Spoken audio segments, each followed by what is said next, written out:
നിലമ്പൂരിൽ ബസ്സുകളിൽ സേവനമനുഷ്ഠിക്കുന്ന ബസ് ഡ്രൈവർമാർക്കും കണ്ടക്ടർമാർക്കും യൂണിഫോമിൽ സ്വന്തം പേരും ലൈസൻസ് നമ്പറും ധരിച്ച് ജോലി ചെയ്യുന്നതിന് സൗകര്യമൊരുങ്ങി.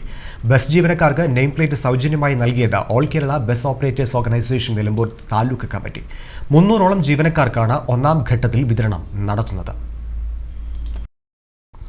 സംസ്ഥാനത്ത് സ്വകാര്യ ബസ് സർവീസുകൾ, സ്കൂൾ ബസ്സുകൾ എന്നിവയടക്കമുള്ള എല്ലാ സ്റ്റേജ് കാരേജ് വാഹനങ്ങളിലും സേവനമനുഷ്ഠിക്കുന്ന ഡ്രൈവർമാർ, കണ്ടക്ടർമാർ എന്നിവർ ജോലി സമയത്ത് നിയമമനുശാസിക്കുന്ന രീതിയിലുള്ള യൂണിഫോമും ഉടുപ്പിൽ പേരും നമ്പറും ധരിച്ചിട്ടുണ്ടെന്ന് ഉറപ്പുവരുത്തണമെന്ന് ഗതാഗത വകുപ്പ് മന്ത്രിയുടെ നിർദ്ദേശമുണ്ട്.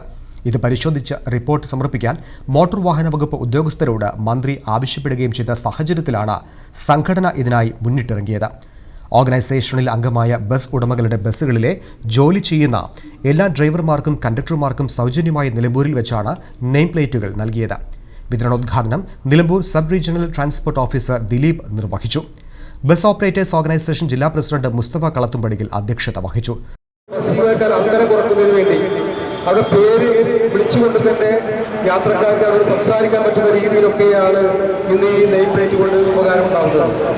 ഇപ്പോൾ സ്വകാര്യ ബസ്സുകളിൽ യൂണിഫോം അതുപോലെ തന്നെ നെയിം പ്ലേറ്റും നിർബന്ധമായും ധരിക്കണമെന്ന് ഈ മാസം 12-ാം തീയതിയാണ് ഗതാഗത വകുപ്പ് മന്ത്രി ട്രാൻസ്പോർട്ട് കമ്മീഷണർ നിർദ്ദേശിക്കുകയും അതിൻ്റെ അടിസ്ഥാനത്തിൽ സംസ്ഥാന പ്രസിഡന്റ് പി.കെ. മൂസ മുഖ്യ സന്ദേശം നൽകി. മുഖ്യാതിഥികളായി ജില്ലാ സെക്രട്ടറി എം.സി. കുഞ്ഞിപ്പ, ജില്ലാ vice president Vakkiyath Koya, Kunhikka Kondotty, VP. Sivakaran, Dinesh Kumar, taluk vice president Niyas Chaliya, treasurer KT. Mehboob, TPM. Musthafa, Baburaj, തൊഴിലാളി പ്രതിനിധി മുഹമ്മദ് പയ്യനാട്, ഹംസ കുരിക്കൽ പാണ്ടിക്കാട് എന്നിവർ സംസാരിച്ചു.